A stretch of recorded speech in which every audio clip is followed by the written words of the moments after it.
रमो रमो सिद्ध साहुरम। यह पाठ है कर्म की 10 अवस्थाएं। कर्म की 10 अवस्थाएं होती हैं, जैसे कि बंध, सत्व, उदय, उदीर्णा, उत्कर्षण, अपकर्षण, संक्रमण, उपशम, निधत्ति और निकाचित।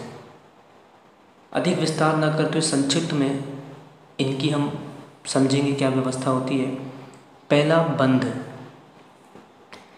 पुद्गल द्रव्य का कर्म रूप होकर आत्म प्रदेशों के साथ संश्लेष संबंध होना बंध है, यानी एक में खो जाना बंध है, दूध पानी की तरह।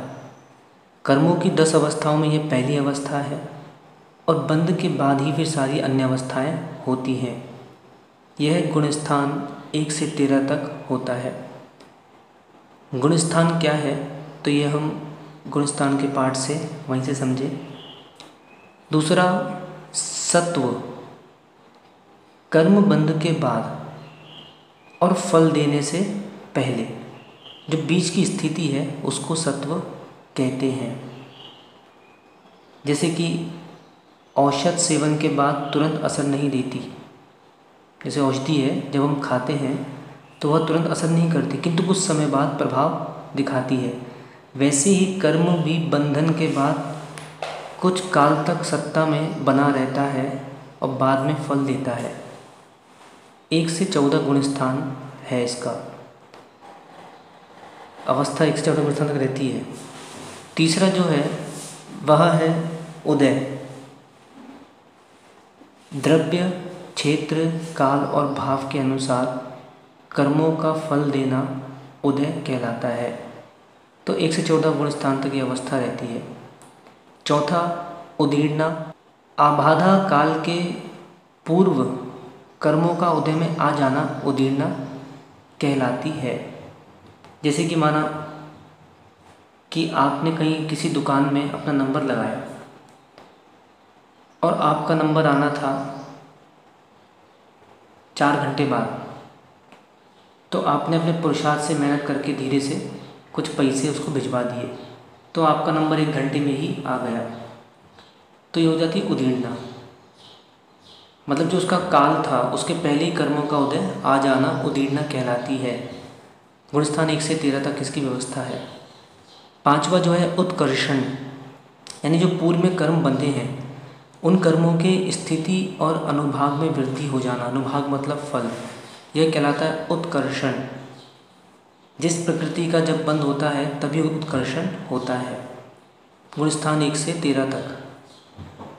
छठवां जो है अपकर्षण, यानी पूर्व में जो बद्ध कर्मों की स्थिति व अनुभाग में हानि हो जाना। यह अपकर्षण कभी भी हो सकता है। जैसे आपको मालूम है, राजा शीर्णिक 33 सागर की आयु का बंध किया और बाद में क्षायिक संवेदन के परिणाम से 84,000 वर्ष की आयु कर ली और शेष आयु का अपकर्षण कर लिया। गुणस्थान इसका 1 से 13। सातवां जो है संक्रमण, अर्थात जिस प्रकृति का पूर्व में बंध किया था इसका अन्य प्रकृति रूप परिणमन हो जाना संक्रमण कहलाता है। परंतु सर्वासिद्धि आदि ग्रंथों में जो आया है कि विशेष रूप से ध्यान न रखना होगा कि मूल प्रकृतियों का परस्पर में संक्रमण नहीं होता। जैसे मोहिनी क्रम का संक्रमण वेदनीय में नहीं होता, इस प्रकार और भी समझ लें। दर्शन मोहिनी का चारित्र मोहिनी में संक्रमण नहीं होता, आयु क्रम में संक्रमण नहीं होता। गुणस्थान 1 से 10 तक, किंतु 11वें गुणस्थान में मिथ्यात्व और सम्यक मिथ्यात्व का संक्रमण होता है। 8वां जो है उपशमकरण। जो कर्म उद्यावली में प्राप्त ना किया जाए अथवा उदीर्णा अवस्था को प्राप्त ना हो सके वह उपशमकरण है। गुणस्थान 1 से 8 तक। 9वां निदत्तीकरण।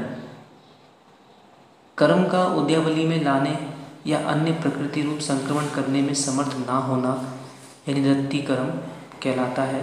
गुणस्थान 1 से 8।